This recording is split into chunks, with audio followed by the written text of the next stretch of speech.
Hey, what's up guys, it's Azai here, and today I'm going to be doing a reaction to Denisfox's most recent video.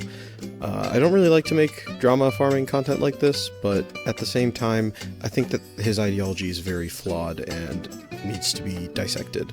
So let's get right into it. Let's all use our brains for a second and debate this logically. Just like I said to Aegir, a good player with real skill doesn't need the newest meta to carry them in battle. The meta shifts constantly, and anyone can use what's strongest at the moment. True skill shows when a player can dominate with builds that most people consider bad, or which they cannot run effectively. That's the difference between relying on meta and actually mastering the games. This is entirely irrelevant. Can you at all prove that any given whale that's kicking your ass with meta stuff couldn't have done it if they didn't have the meta stuff? Of course not. Using meta gear is just more efficient than not using it, so the majority of skilled players simply choose to use whatever the best gear that they can acquire is. Let's make some points out of it. 1. Someone who runs meta all the time will get used to playing overpowered stuff that requires minimal effort, and they won't be able to play an actually hard build. 2. This is entirely false. Through the eyes of a free-to-play, it might appear as though meta player is getting brain-rotted because of how easy it is for them to kill you, but the majority of games that any given whale gets into are typically going to have at least one other whale on the enemy side that they're going to have to overcome. If they make a mistake, that other whale has the firepower to punish them, and hell, even a smart free-to-play using a good free-to-play build can punish them, as long as they're a big brain Azahi fan that checked out his guide subreddit to go learn what the best free-to-play gear is. Denisfox fans can't let go of washed-up Aljun in the Big 26, so they'll never punish a whaled-out enemy as long as he has a pulse. If someone only performs well when using top-tier, overpowered option, their ability is tied to the game balance, not their personal skill. This is the same argument from the first clip. You have no way of knowing if a whaled-out player could perform well with off-meta gear. If you ran into me in-game, you'd think, wow, another meta abuser, but you'd have no idea that I was murking Prime Mutants with the Tier 2 Titan a few years ago. Why did I stop, you might ask? Because using bad gear isn't efficient. It really is that simple. Creativity proves skill. Skilled players adapt to non-meta choices, showing they understand mechanics of older gear deep, not just what's popular. Outsmarting others with unexpected or weak setups earns more recognition than just using the strongest build that, once again, everyone can play. Do you think that new gear doesn't have mechanics that you need to deeply understand in order to perform well? Let's just consider Princeps, the newest meta titan. When it uses its ability, it gets 8 stacks of stasis barrier that each last for a second. The ability itself, however, lasts for 12 seconds. Many people simply choose to wait out the ability, thus making Princeps have 12 seconds of protection when really it only has 8. A well-informed player knows that if they keep triggering the barriers, they'll reduce the amount of time that the Princeps is protected. They also know that Princeps has Death Survivor. They also know they can waste the Death Survivor and know when it's not worth its 8 stacks and make sure they get to cover before they're depleted. Quantum Sensor, so that rather than type Stealth or Amplifier to counter Stealth. This is literally just a Princeps one-on-one encounter, and I haven't even mentioned Princeps' second ability. Consistency matters.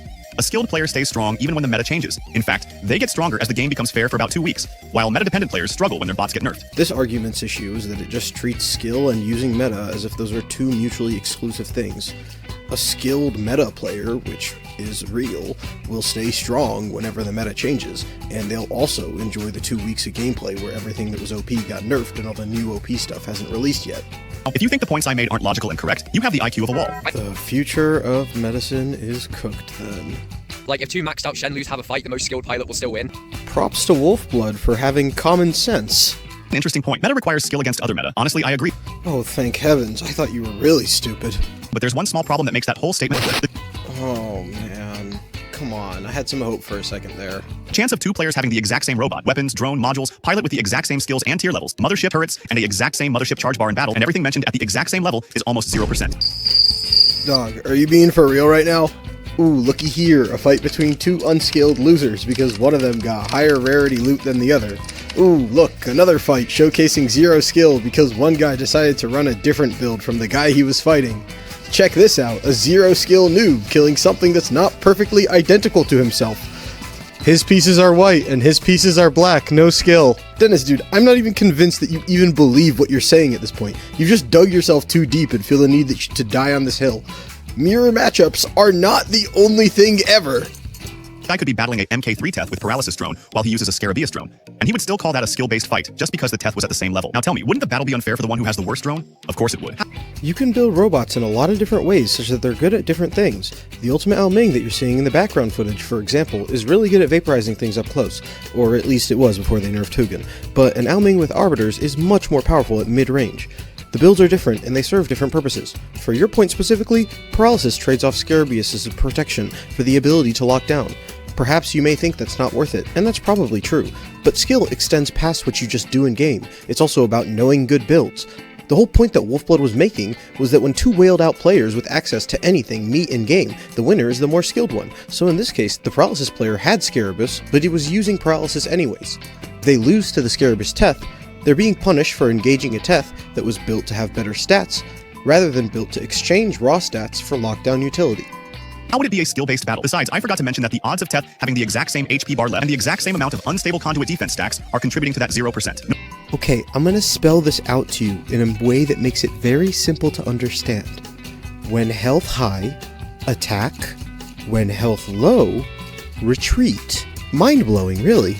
Here, look, let me show you what skill looks like. My buddy Tropical here was in his Bursag, and out of the corner of his vision, he sees a Kaji. He looks away and shoots at a Condor, baiting the Kaji into approaching the beacon to start laying mines, but as soon as it does so, he jumps at it and scores a free kill.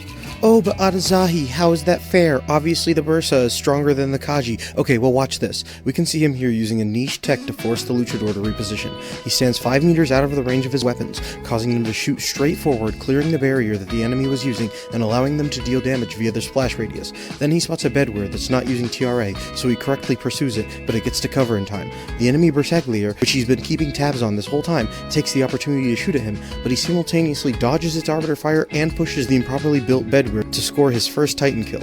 The enemy Bersaglier, meanwhile, makes a single minor mistake, getting caught on some map geometry which Tropical capitalizes on immediately, jumping forward and claiming his second Titan kill.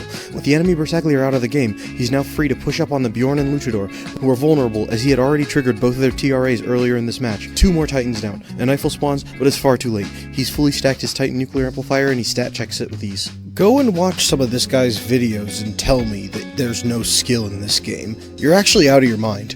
Dennis, your ideology is not at all grounded in reality, and it's actively harmful to the community. Rather than telling people to nerf themselves, you should be helping them optimize themselves. Rather than engaging in whale and free player tribalism, you should be advocating against it. That's all I've got for this video. Thanks for watching.